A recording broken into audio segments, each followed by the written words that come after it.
Oh, okay, this is real. I can work with this. Yo, I don't even know, like, I can't even remember the names. I tried to do everything I was capable of doing that I could afford to do. The music was the thing that was the side hustle. Welcome back to Full Circle, a decade in the making. My name is Bali Swantlasha. In this episode, we are preparing for the 4th edition of IMIBONGO, a musical expression of gratitude. And we are exploring the intersection of artistry and music business. In the episode, Bonga Kwana reveals how their sharp business acumen was just as vibrant as their creative spirit, even from the young age. We'll hear captivating stories about their early ventures and resourceful nature that paved the way for future triumphs. It's a compelling narrative that shows that true creativity and business savvy can often be a powerful combination. Let's get into it. Ha ha ha ha ha. Hi, Bonga. Hi. Let's get into it. What's up? Tell us about the very first time you organized a musical event during your early years. Yay! There was a time when in high school when we used to do cultural evenings as Ubuntu Society. So I got exposed to that pretty early, like in grade 8 as I joined. So we'd host these cultural evenings and have these celebratory evenings. So cultural evening we'd all gather and exchange. This is this goal, we'd perform at each other's schools, and the schools in the surrounding areas would come to us, etc. It used to be amazing. So whenever it was at our school, we had the responsibility of hosting every year, and that kind of got us into this organize an event. But obviously we didn't know that it was an event at that time, or at least in my head it didn't feel like organizing an event. It felt like, oh yeah, a cultural evening, we need to do these things, a cultural society. I think that's like the first exposure, doing those seemingly small events, and then we build up to it until we get to matric, and then we're responsible for hosting the cultural evening, and we're responsible for the whole thing. So yeah, I think as a seed, but the first time I did something independently was when I was at UWs and I had won a poetry competition on campus, and the reward was assistance to do whatever you want to do as a project. So that's how Ramblings of a Black Queer Woman came together. So that's what I did at UWs, and I hosted it at the barn. So it was the first time I had my own event. So yeah, there's the seed, and then there's the first time I was like, oh, okay, sure. Where did that idea come from to do a show when you got your prize? I've always been wanting to do it. I mean, I had been seeing people do it. When I got to UWs, there was Ikamba Lesinto, I hope I'm not mistaken, but there was Ikamba Lesinto, and it was this Pan-Africanist platform, poetry and music platform. So I saw Chosi doing it, and I was like, oh, these dudes are cool.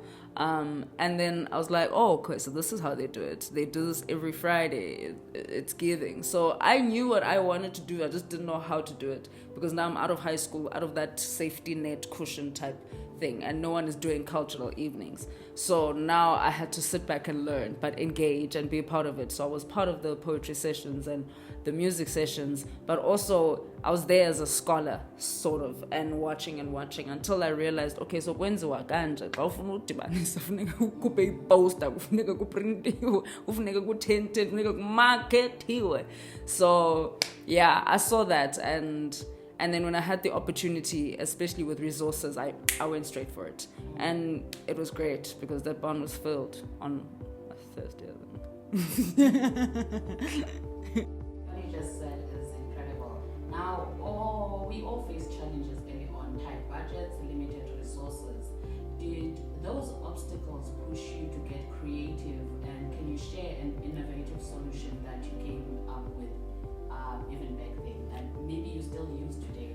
Your relationships. I guess the solution is to have relationships, but also if you're a student, use your student credits to your advantage. Use that stuff to your advantage. Because when I did the first event, Ramblings of a Black Queer Woman, I went to the library and I started printing gay student credits. And I had already formed relationships with people from Ikamva Lesinto. So it was easy to say, hey guys, I'm doing something now, please come through. And they believed in it because I was always there and I was always making a noise about the platform. Not because I wanted to benefit something from it necessarily, but because I really enjoyed it. And I enjoyed it so much that I couldn't stop talking about it. And so when the time came for me to now do my own thing, those were people that were more than willing to be part of my journey. And they still are, which is incredible. I think the solution really is to use the things around you. Use what you have. Work with what you have, because but I have people and I have resources, and I try to buy things as is on the last day and they will contribute to what I'm doing. So use the people around you in the healthy way. Don't abuse them.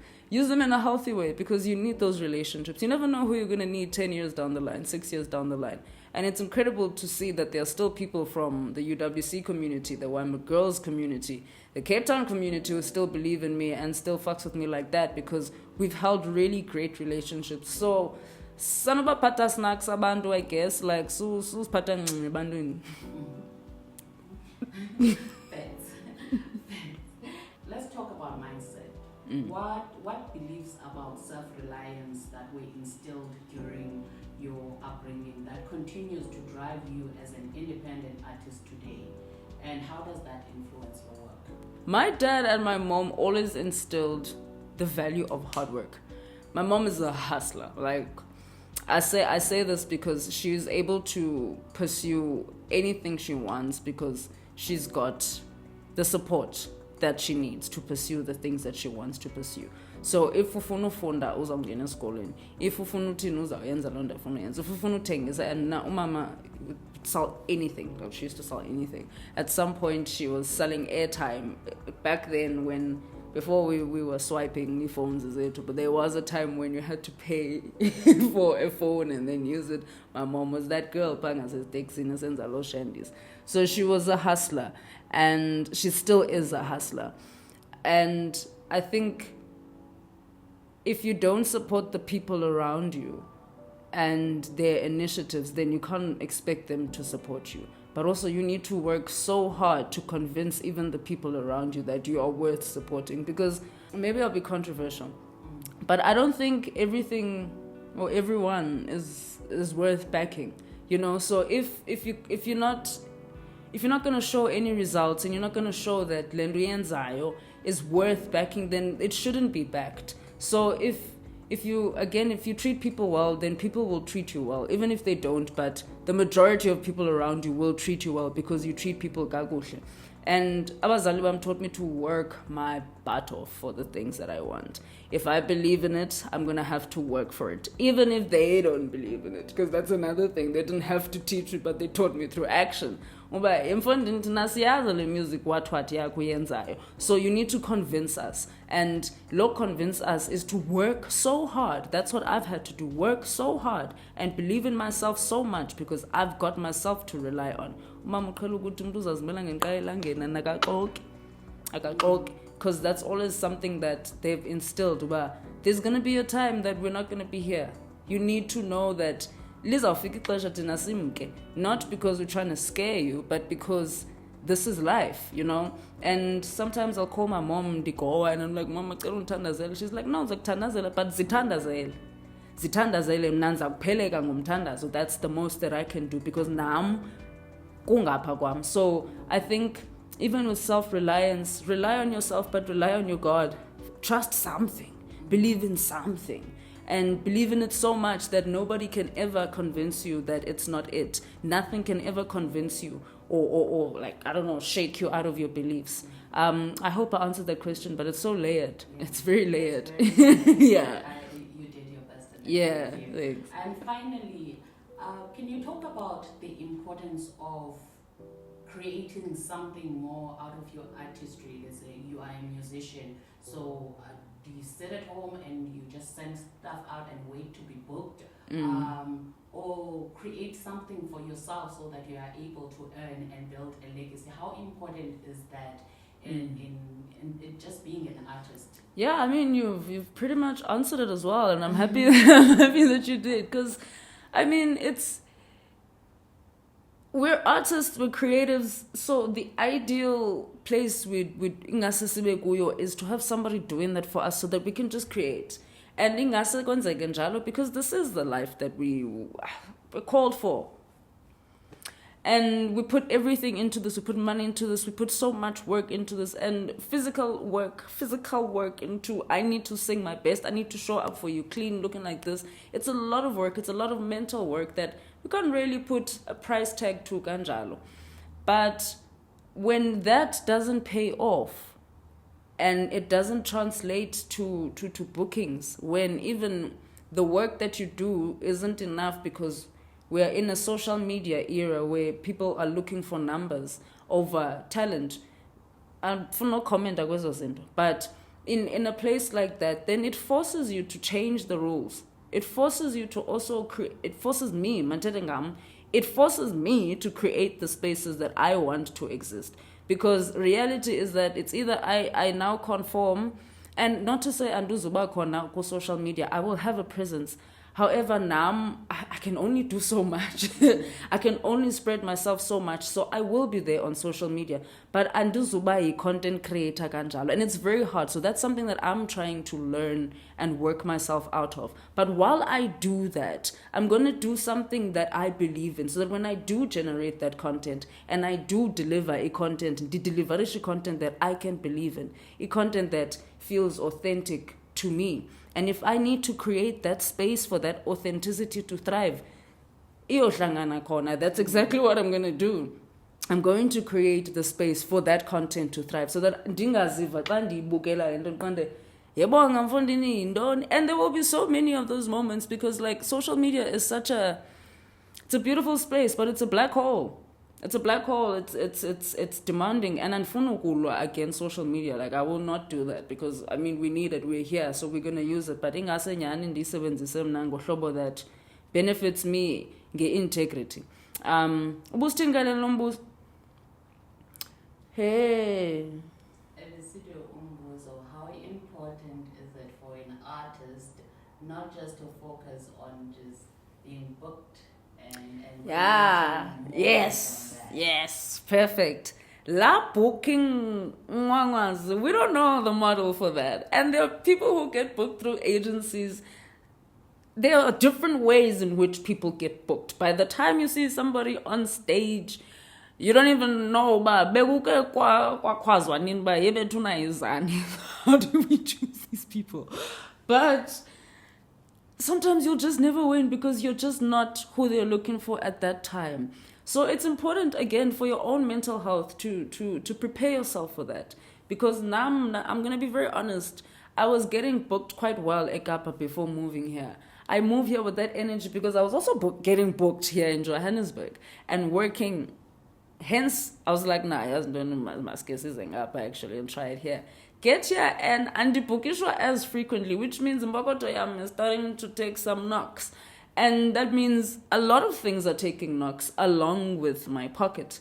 So that then forces me to, one, cry about it, because ndingumntu sonza ukhala, but I avoid and not crash out of social media. So I'm going to cry in my safe spaces. I'm going to cry within my support systems. And when I'm done crying, I'm going to turn it around and create something efana nemibongo, a musical expression of gratitude, because that's what IMIBONGO means to me, to get out on the other side, to come out on the other side.